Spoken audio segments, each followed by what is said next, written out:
गाज़ियाबाद के लोनी में जिस तरह से एक मुस्लिम बुज़ुर्ग के साथ बदसलूकी हुई, बेरहमी से उनके साथ मारपीट हुई और दाढ़ी को काट दिया गया, इस पूरे मुद्दे पर आज मेरे साथ बातचीत करने के लिए मौजूद है मस्जिद फतेहपुरी के शाही इमाम डॉक्टर मुफ्ती मुकर्रम।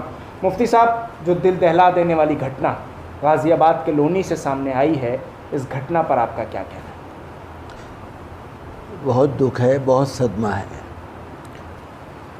ये ऐसा वाक़या है कि जिसने पूरी उम्मत को, मुसलमानों को झंझोड़ कर रख दिया है। सारी दुनिया में इसकी सदाए बाज़गश्त सुनी जा रही है। सारी दुनिया के मुसलमान बेचैन हो गए।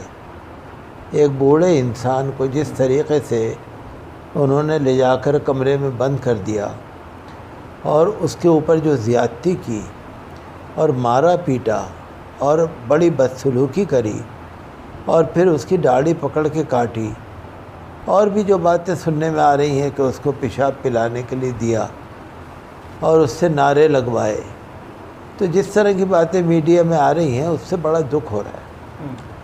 और ये हो रहा है, ऐसी बात नहीं कोई नई हो, ऐसा नहीं है। ये तो यूपी में आम बात है। जो उत्तर प्रदेश सूबा है भारत का, वहाँ तो आम बात है। जब से ये सरकार आई है तो जब से तो इन्होंने बहुत ही शरारती लोगों को बहुत ही छूट दे रखी। सिर्फ मुसलमानों के साथ नहीं, मुसलमानों के साथ भी, दलितों के साथ भी, जो भी शरीफ लोग हैं उनके साथ गुंडागर्दी बहुत ज़बरदस्त हो रही है। और पुलिस वहाँ की जो बहुत ही बेआपे हो गई है। आप सुनते रहते होंगे, आप भी मीडिया से जुड़े हुए हैं, और भी मीडिया वाले, सोशल मीडिया वाले इस चीज़ को दिखाते रहते हैं। वहाँ जो जिस तरह का जंगल राज चल रहा है, तो वहाँ पर ये कोई नई बात नहीं है, नई घटना नहीं है। चाहे पुलिस उसको तोड़ रही है, मोड़ रही है, पुलिस ने उसको दूसरे एंगल दिया है और वो ये कहते हैं हमारे पास ये है, सबूत है, ये है, वो होगा, बहरहाल हो या ना हो, मुझे उससे मतलब नहीं। लेकिन ये कोई नया वाक़या नहीं है। ये तो उत्तर प्रदेश में हो ही रहा है।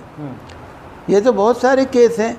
ये तो कुछ केस हैं जो हमारे सामने आ जाते हैं, जो ऐसे केस हैं जो कभी सामने ही नहीं आ रहे, तो वो तो बहुत ख़तरनाक है जी। लेकिन जिस तरह से इसमें दाढ़ी काटने का मामला जो सामने आया है, उसमें ये तमाम जो लड़के गिरफ़्तार किए गए, उसमें मुसलमानों की तादाद ज़्यादा दिखाई जा रही है, हिंदुओं की तादाद कम दिखाई जा रही है। तो इससे क्या मैसेज है?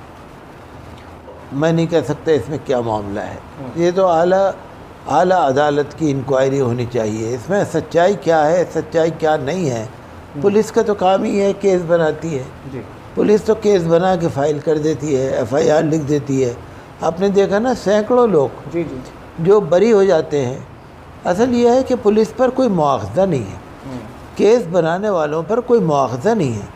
अगर कोई इनकी जवाबदेही तय हो जाए ना कि भाई फ़लाँ ऑफिसर ने ये केस बनाया, झूठा बनाया, अगर तो उसको सज़ा मिले, अगर ऐसा हो जाए ना, जवाबदेही तय हो जाए, तो फिर तो पुलिस वाले भी घबराएंगे। अब उन्हें मालूम है झूठा सच्चा जो केस बनाना है बना दो।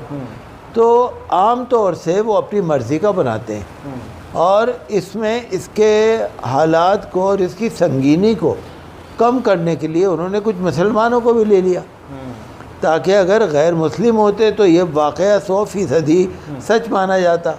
उन्होंने मुसलमानों को भी ले लिया। लेकिन हमारा मानना यह है कि एक जो गलत बात है वो गलत है। अगर मुसलमान भी उनके साथ है तो वो भी सज़ा का मुस्तहिक है। अगर शरारती लोग हो सकते हैं, मुसलमान भी हो सकते हैं, हिंदू भी हो सकते हैं, जो शरारती लोग हैं उनको छोड़ा ना जाए।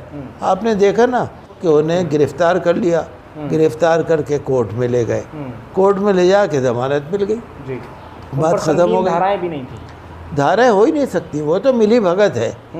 कहाँ से कहाँ तक मिली भगत है। बल्कि आप इस बात को मानेंगे कि मुझे लोग बताते हैं जो गुंडा एलिमेंट है ना, कहीं ना कहीं उनके तार जुड़े होते हैं, वो जानते हैं। सब इस मामले से भी सब जगह हो सकते हैं, कहीं भी हो सकते हैं, वो तो तार जुड़े होते हैं। कहाँ से कहाँ तक तार जुड़े हैं कुछ नहीं पता। लेकिन मुफ्ती साहब, इसमें कई लोगों का ये भी कहना है, और जब हम अनूप शहर पहुँचे और वहाँ लोगों से बात की तो पड़ोसियों ने भी कहा, उनके बेटे ने भी कहा कि मुसलमान अगर होते तो वो दाढ़ी को नहीं नुकसान पहुंचा सकते थे, चाहे वो कुछ भी करते, दाढ़ी नहीं काट सकते थे।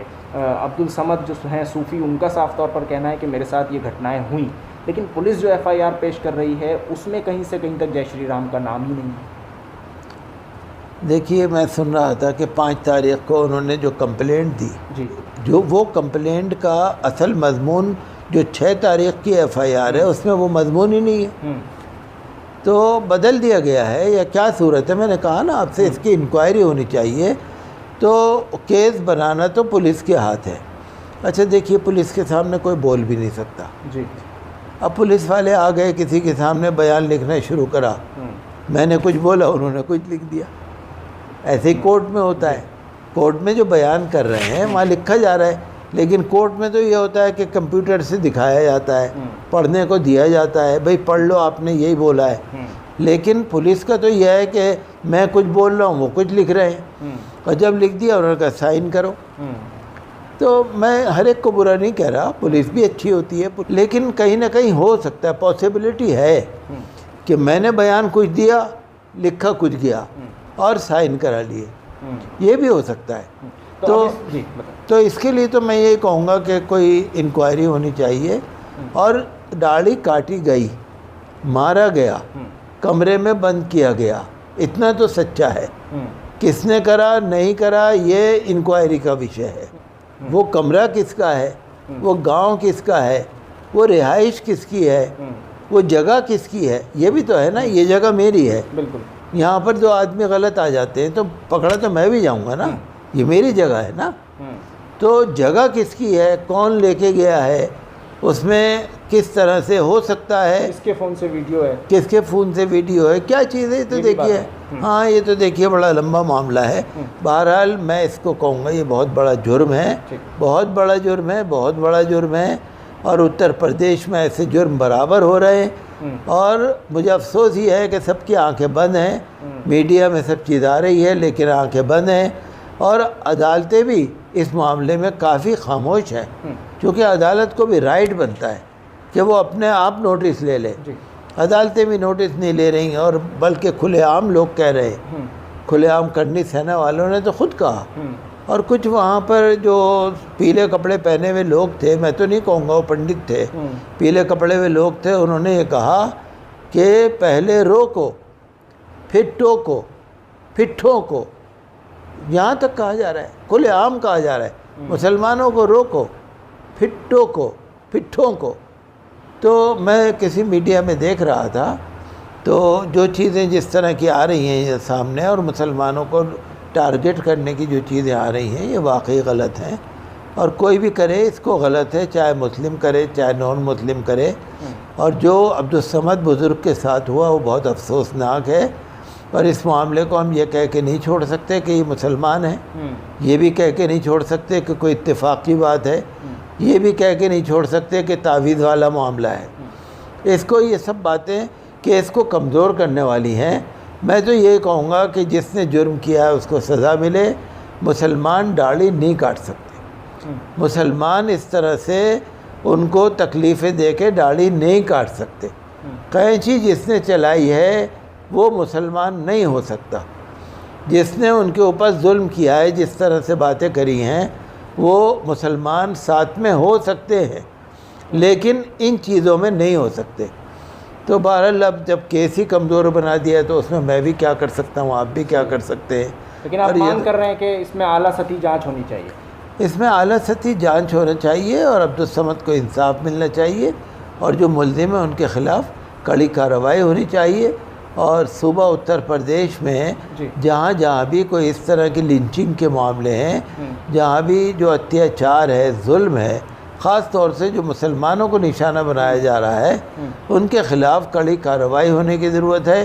बाज़ वक्त हाई कोर्ट की तरफ से बड़े अच्छे फ़ैसले आ रहे हैं, इलाहाबाद हाई कोर्ट की तरफ से बड़े अच्छे फ़ैसले आ रहे हैं, दिल्ली हाई कोर्ट की तरफ से भी अच्छे फ़ैसले आ रहे हैं बाज़ वक्त। लेकिन ऑन दी होल अगर आप देखा जाए तो मुसलमान बहुत परेशान हैं, और मुसलमानों की जो ज़िंदगी है बहुत तंग की जा रही है, और इस सब की वजह से हमारा मुल्क बहुत बदनाम हो रहा है। इसके लिए ज़रूर सरकारों को सोचना चाहिए। बहुत बहुत शुक्रिया पूरे मुद्दे पर INN चैनल से बात करने के लिए। मस्जिद फतेहपुरी के शाही इमाम डॉक्टर मुफ्ती मुकर्रम का साफ तौर पर कहना है कि गाज़ियाबाद के पूरे मामले में अब्दुस्समद बुज़ुर्ग के साथ जो घटना घटी है उसमें आला सतही जांच होनी चाहिए, चाहे हिंदू शामिल हो या मुसलमान शामिल हो, उन्हें सभी को सज़ा मिलनी चाहिए।